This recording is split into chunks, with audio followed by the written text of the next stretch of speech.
Fourscore and 7 years ago, our fathers brought forth on this continent a new nation, conceived in liberty, and dedicated to the proposition that all men are created equal.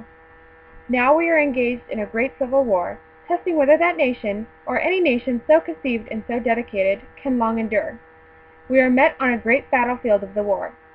We have come to dedicate a portion of that field as a final resting place for those who have gave their lives that that nation might live. It is altogether fitting and proper that we should do this. But in a larger sense, we cannot dedicate, we cannot consecrate, we cannot hallow this ground. The brave men, living and dead, who struggled here have consecrated it, far above our poor power to add or detract. The world will little note, no longer remember what we say here, but it can never forget what they did here.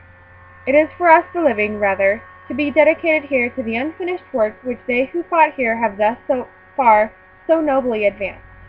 It is rather for us to be here dedicated to the great task remaining before us, that from these honored dead we take increased devotion to that cause for which they gave their last full measure of devotion, that we here highly resolve that these dead shall not have died in vain, that this nation, under God, shall have a new birth of freedom, and that government of the people, by the people, for the people, shall not perish from this earth.